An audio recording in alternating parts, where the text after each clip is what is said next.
What's going on, guys? Welcome back to the channel. Today we're going to be kind of diving into some new stuff. This is going to be the first real video that we're going to be doing here on the channel, so pretty exciting stuff. Already some serious support on Instagram, people subscribing. I think in less than a week we were almost at 100 followers on Instagram. I think I'm at 98 or so right now, so that is awesome. That is huge. I appreciate all the support there. Also on YouTube, I think we're already up over 20 subscribers, and today marks a week. And we also had almost over 100 views on the video in a week. So I can't be more thankful for you guys, even just to check it out, even if you're not watching the whole video. It means a lot to me. So what we're going to be talking about today is we're gonna jump into how to start bow hunting. I think that's where we're going to kind of start off, and we're going to progress into different aspects of hunting. We're going to talk about scouting a lot because that's a lot of content, and that is a lot of things that I want to talk about going forward, because there is a lot to learn there. There's a lot of mistakes to try to avoid, and I think that scouting is a big part of what bow hunting is, aside from the bow, the arrow, and how to shoot, and everything else that goes along with it. We're also going to talk about tree stand locations, which goes along with scouting. We're going to talk about access routes. We're going to talk about wind. We're going to talk about food sources. We're going to talk about transition areas. I mean, we're gonna go through everything that comes down to deer hunting with a bow and arrow, with a firearm. We're going to do it all. And then on top of that, we're also going to branch off, and we are going to do we're going to talk about just about every type of hunting that I take part in, and even some that I don't, that I would be interested in doing. So we're going to talk about spring turkey hunting, which is one of my favorite. We're going to talk about early season September goose hunting or duck hunting. And then we're going to go right into deer season, early winter to late winter coyote hunting, and rabbit hunting as well. We do a lot of that. Especially more recently. So there's a lot of content that we got coming, but I thought today that we would start off maybe with bow hunting, because that's what I want to focus on the most on this channel. Unless we get a lot of people that want kind of a different spin on things. Some weeks we'll definitely give you guys what you want to the best of our ability. So that's the ultimate goal, is to kind of satisfy everyone that watches, and give some type of knowledge to people that want to try it or start out.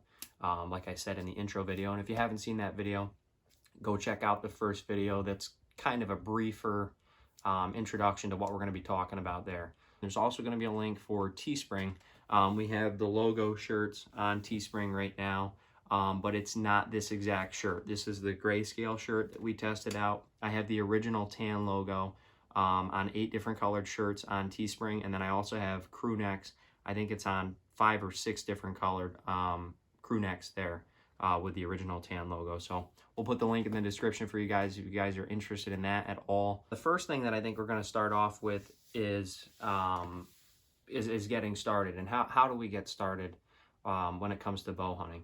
And I would say the first thing, and one of the most valuable tools to me as a self-taught hunter, is exactly what you guys are on right now, and that's YouTube. There's a saying that knowledge is power, and that is very, very true, especially when it comes to the hunting world, because anything that you can learn is an advantage to what you knew the day before. I can't tell you how many videos I've gone through and just watched maybe 2 or 3 times. If you're that into it, that's what you want to do. You really want to talk to other people. You want to see what other people are saying, what other people are doing. One of my biggest tips would probably be, especially starting off, is try to stay away from some of the bigger TV shows. You can watch them, but don't take everything that they say to heart, because sometimes those 10-minute clips of shooting 200-inch monster deer kind of throws away how hard those guys really had to work, as far as filming goes, as far as hunting goes. I mean, these guys are putting in work for 4 years just to shoot one buck. I mean, there's a lot of unseen hard work that goes into stuff like that. So try to start off with the cookie cutter stuff that will get you started out. That's going to talk about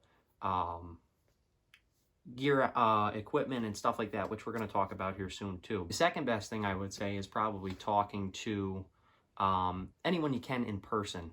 I work at a Field and Stream as an archery tech. I have for 4 years. I'm now part-time. I used to be full-time for 3 years. And like I said in the first video, I by no means am an expert. And I'm always talking to people that come in, whether it be about firearms, whether it be about compound bows, whether it be about vertical or long bows.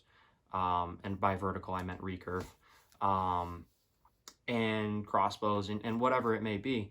And just to kind of figure out what they're doing and what I can implement into my lineup. You want to use as many tools as you can to help you build a solid foundation to get started out.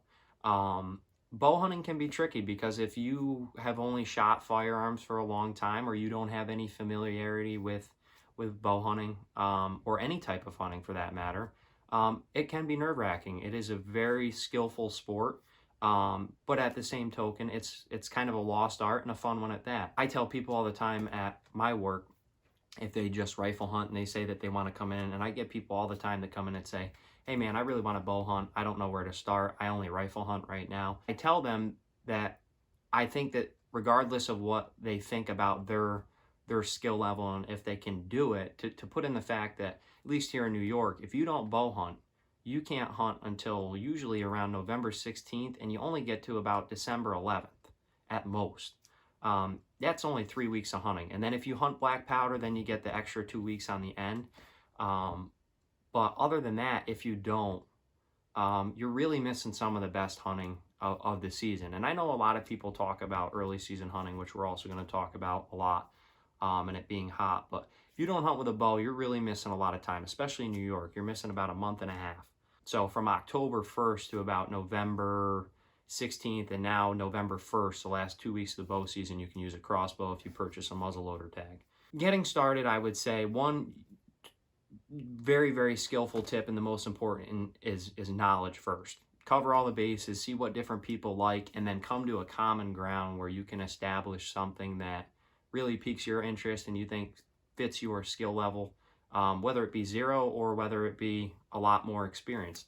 But what I would also talk about is to go along with those two important things are to also reach out to people that you talk to, whether it be on YouTube, which was the first one we talked about, and then in person would be another really good way to do it. So essentially they're the same, but they're not. And to see if there's anyone that's giving lessons. See if there's anyone interested. I mean, if you talk to someone long enough and you can build a common relationship, a lot of people will reach out to you and try to help you.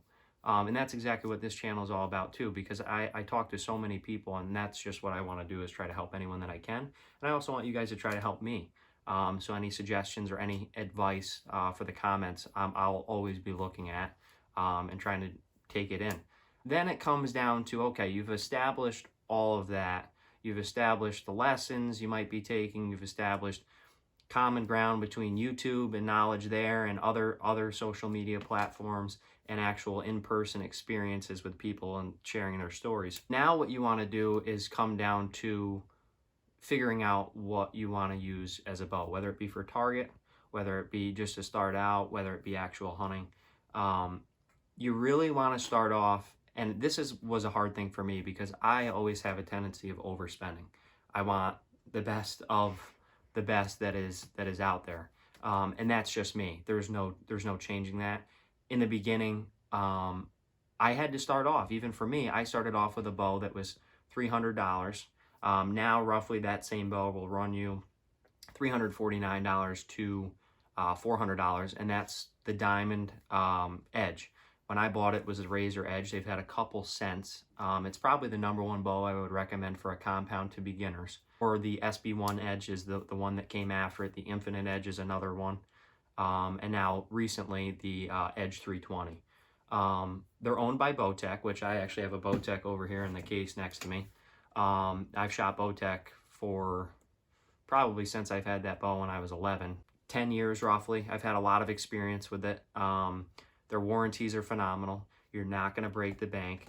And they also come with a package which, and I'll grab my bow here so you guys can see. This is one of the bows I have. This is a Hoyt. They come with what's called a RAK package through Diamond, which means Ready, Aim, Kill. So that means it comes with everything that you would need to start off. It comes with a sight, it comes with a rest, it comes with the quiver on it, and it comes with a stabilizer, which I don't have on my bow right here. And we're going to get into kind of the components of a bow later on, probably actually the next video. You don't have to go and buy all the fancy stuff, and you don't have to go and put a bunch of different things on it. Be familiar with holding a bow. That's the most common thing, is even just holding it. That's really going to help you progress in feeling more confident with it. Now, there's a lot of different things once you get into looking for a bow. So we've established a price point. I think a great price point is probably anywhere from $299 all the way up to $400. Anywhere in there, you can find a great bow that's not going to break the bank, that comes with a lot, that's going to have essentially everything that you need to get you going. We're going to talk about some of the other stuff you're going to need in a couple of videos from now too. So there's a lot to come, like I said. So some of the things that I would also look for now that you've established the price point, and kind of like where you should be looking, are comfort features. I have a couple of buddies that like to shoot speed bows. Speed bows are really common now. A lot of people like to shoot them. The only thing that I don't like about them, and I stay to a different side than they do, I like smoothness. I think if I can draw a bow back and I can have a very nice draw cycle, which is the action of drawing the bow back on the cam and the string being just super smooth, no rocking, just a firm back wall, it doesn't want to come forward. I think you've really, for me, that's the bow that I want to shoot. But again, it comes down to your preference. So holding them, price point, then it comes down to shooting them. There's a couple of different things you want to look for. It depends on what you're going to do. If you're, say, a younger girl or someone that's maybe a smaller frame person, you're going to want to get something that is a little bit shorter, and something to start out. If you're going to hunt with it though, and you're on a time crunch, say you get the bow in July and your opening day is like the end of September, you're going to want to make sure that that bow, even though while keeping in mind the size of the bow, and it may be compact, that it is going to be legal weight for where you hunt. New York State's 35 pounds is legal draw weight for a compound bow, and then anything above that. And now the other thing you want to look for on top of weight is, again, that comfort factor. So if you go and buy a really short bow, you got to be careful of this thing called axle to axle. So on my bow here, this is called an axle. It's a bolt that goes through the cam here, top and bottom, on a dual cam bow. So two odd shaped metal pieces here. And what that is, the shorter that is, the less forgiving the bow is. You have another measurement here too, from the inside of the grip here where it curves, right before or underneath what's called the shelf on the riser. The riser is the whole frame of the bow. From here to the cable, that's called your brace height. So the closer this cable is to this grip, and the shorter that this bow is from axle to axle, the more aggressive of a feel you're going to get out of that bow, regardless if it's a dual cam or if it has a solo cam. The solo cam is a single wheel on top, odd-shaped cam on the bottom. They're optimized more for a smooth draw. Now, I know I said I like a smooth draw, but here I am holding a dual cam. It also comes down to feel. You want to make sure that the dual cam, if you're going to go that way, has the comfort. If you really like comfort like a lot more and you're not really concerned about the performance, a solo cam is not a bad option. A lot of guys shoot them, a lot of people shoot them. So you have a couple of different methods of trying to select a bow. I think the most important one, again, is comfort. And the way that I relate it to is, say that you're starting off, you start shooting 10 or 20 yards, right? Something small. You really have to condition yourself to the bow to get the feel of the bow.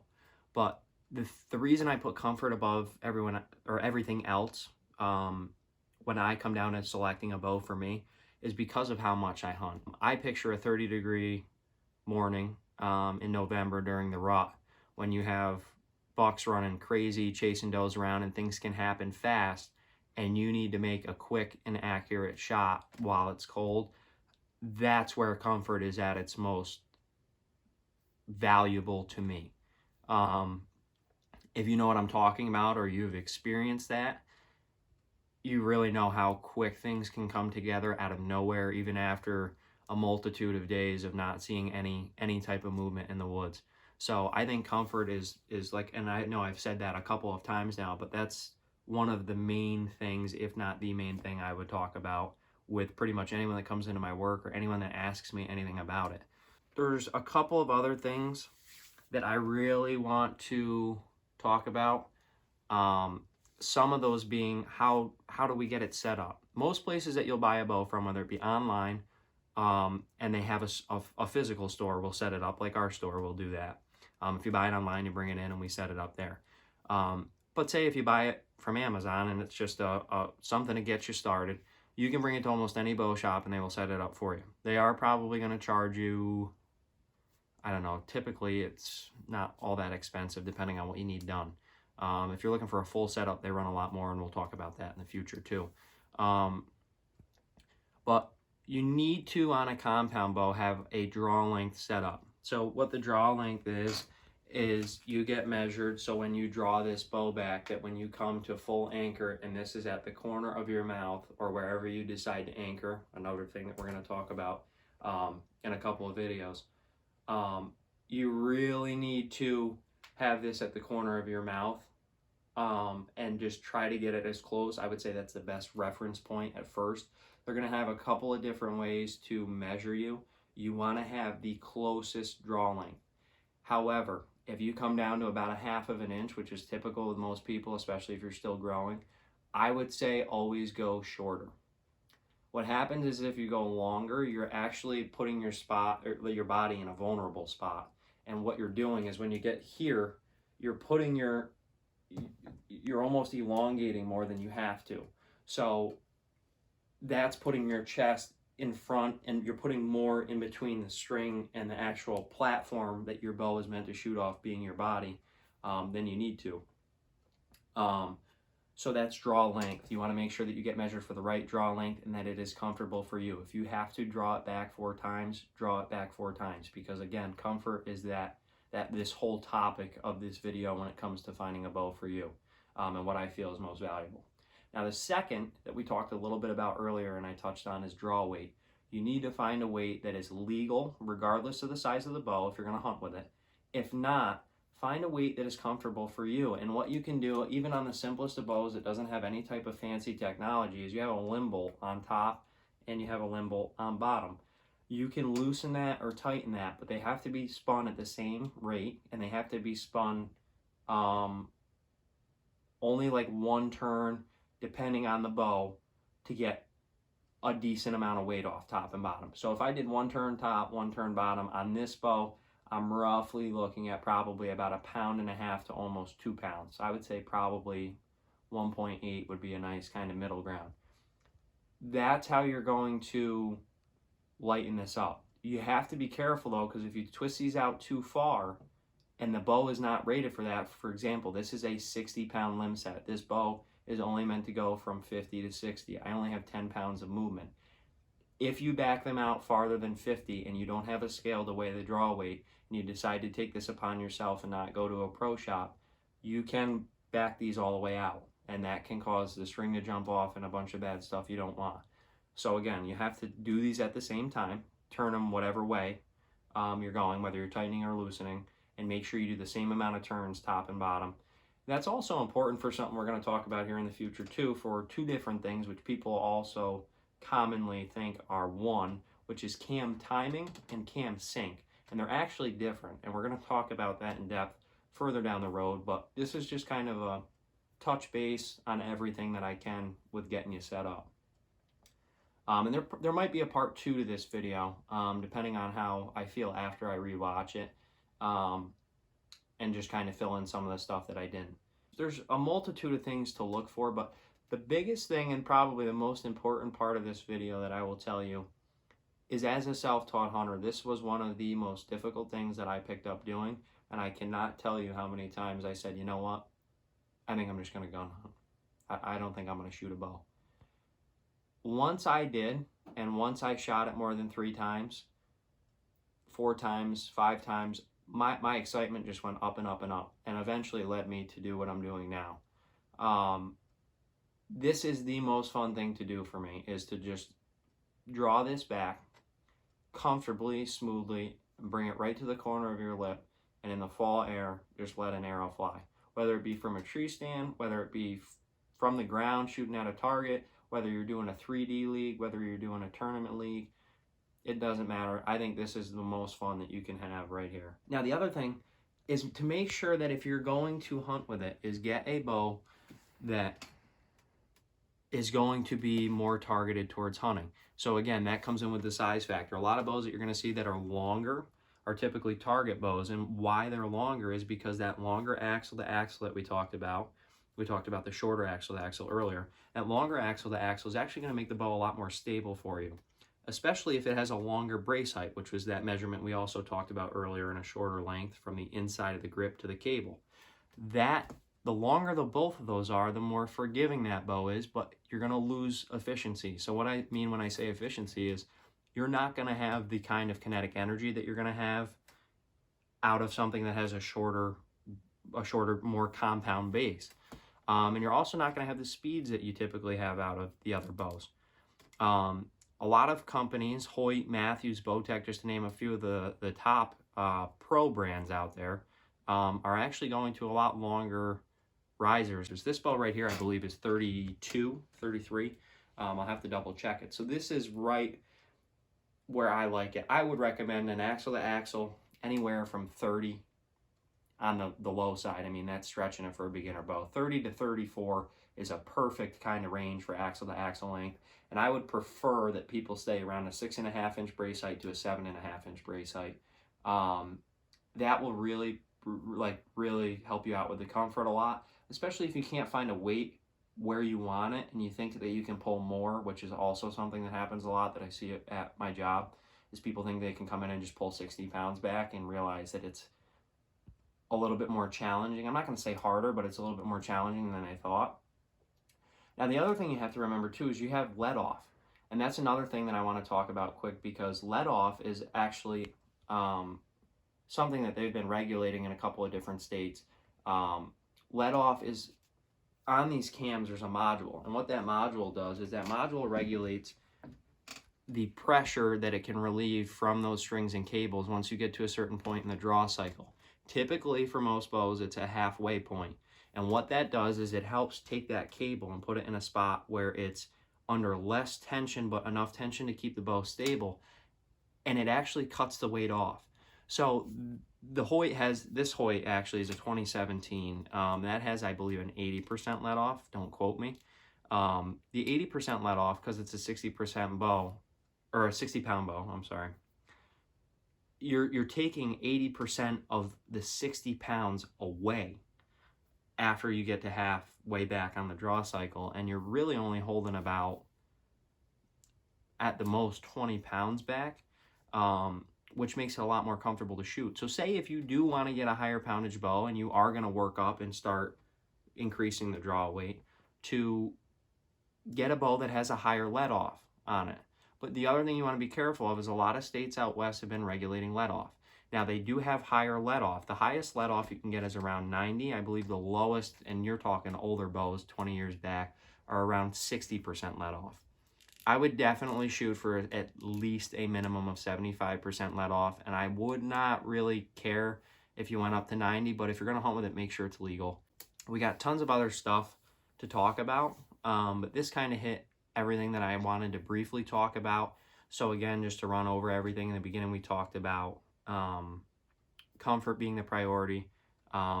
Even before that, we talked about talking to people, watching YouTube videos, any social media platform you can to learn knowledge about bow hunting in specific, if that's what you want to do and what you want to pursue. We talked about how it shouldn't dissuade you to get out there and just try to shoot. Even if you don't shoot, just go hold the bow and get more comfortable with something that you're aspiring to do. And you shouldn't let anyone get in the way of you achieving that if it's something you really wanted to do. we talked about brace height, we talked about axle to axle lengths that I would say are probably in your favor. So you can find that under the specs on any bow site. We talked about the price range. We talked about draw weight and draw length a little bit. Now, some bows you can adjust the draw length yourself, which we'll talk about more in depth in the future. And same with draw weight. But you have to be careful when you do that, because if you don't have the draw weight module set exactly as you do on the top to the bottom, or vice versa, that can also put those two other topics we talked about earlier, cam timing and cam sync, really out of whack, and you're not going to shoot good at all, even if you're trying your hardest. We're going to get into that a little bit further. I don't want to overwhelm you guys. There is a lot to talk about, and I think I talked about most of what I wanted to talk about here. So if you guys have any suggestions for any videos coming up, I'm going to try to keep the first like 5 or 6 generic in each little kind of group that I want to talk about. And then we're going to kind of branch off from there, and I'll probably have a couple of different playlists for each one for you guys to be able to just go, okay, here he's talking about bow hunting, here he's talking about turkey hunting, here he's talking about scouting, and etc. So if there's anything that you guys have suggestions for, any advice that you have for me, I highly encourage you leave it in the comments. Again, I thank all of you guys that have been watching or just even looking. I really appreciate that. If you hit the subscribe button, I really appreciate that too, and all the support. That would be huge. The Instagram page also, that's awesome. I can put a link for that in the description down below. We're going to be adding a lot more content, a lot more shirts and stuff further down the road. But I just wanted to get another video out there. So again, thank you guys so much, and we'll see you again soon.